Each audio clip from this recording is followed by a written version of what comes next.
Bonjour à tous, j'espère que vous allez bien. On se retrouve aujourd'hui pour une vidéo sur Bastos et Cynthia, la nouvelle candidate des Marseillais. Il y a quelques jours, lors d'un live sur Twitch, Bastos a révélé que Cynthia s'était beaucoup rapprochée de l'un de ses amis. Il s'agirait, selon Wassim TV, de Mathias, le candidat des Princes de l'amour.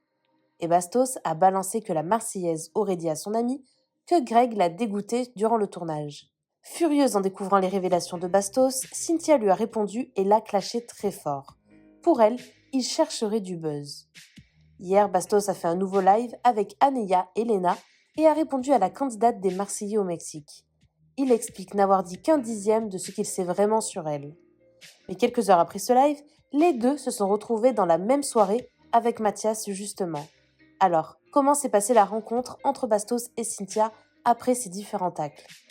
Avant de vous laisser avec la vidéo, je remercie Rami, Tissam et Wassila qui ont été les premiers à commenter notre dernière vidéo. Si vous souhaitez passer dans la prochaine, abonnez-vous à la chaîne, activez les notifications et soyez les premiers à commenter. Ok, je vous le dis. Cynthia, je connais un gars avec qui dernièrement, voilà, elle s'est un peu rapprochée. Et et du coup ils ont discuté et puis lui, voilà, il se demandait un peu s'il s'était passé quelque chose avec Greg, tout ça, nanana. Je vous jure, elle a dit non, Greg il me dégoûtait et tout, genre pas du tout mon style, je me suis jamais intéressé à lui, il me dégoûtait.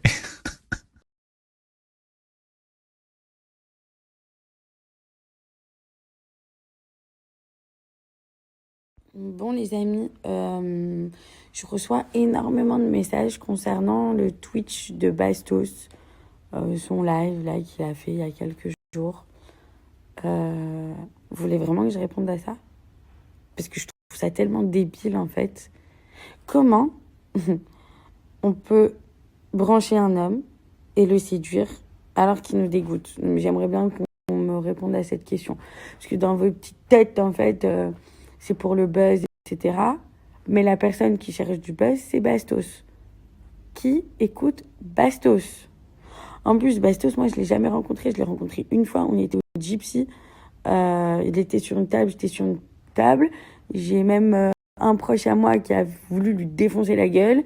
Je l'ai défendu. Et 2 jours après, il sort un truc comme ça sur moi. Franchement, je regrette de l'avoir défendu, ce mec. Enfin, je le connais pas, il me connaît pas, il parle sur moi.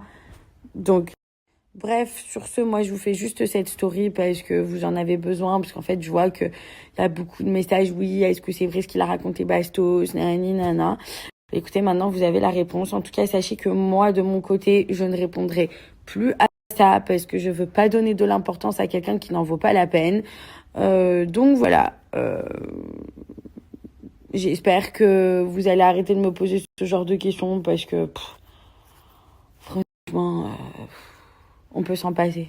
J'ai entendu ce que Cynthia a dit sur moi. Elle a dit que j'avais menti quand j'avais dit elle avait dit que Greg la dégoûtait et qu'il l'intéressait pas du tout, etc. Les amis. Ouais. Ah, purée, ça, il m'a raconté des trucs. Marrant, je n'ai pas dit un dixième de ce que j'avais à dire sur Cynthia. Elle a envie de dire que je mens. Je pense pas que ce soit une bonne stratégie. J'aurais été elle, j'aurais plutôt fermé un petit peu ma... Là, pour l'instant, vu que c'est des dossiers qui me concernent pas, que un bon ami à moi m'a dit, voilà, un bon ami à moi qui s'est rapproché d'elle, j'ai envie de préserver quand même un petit peu mon ami, mais ne vous inquiétez pas, ce qui rentre dans ma tête ne ressort jamais. ne ressort jamais. Ça veut dire que le jour où j'ai envie de le balancer, je le balance.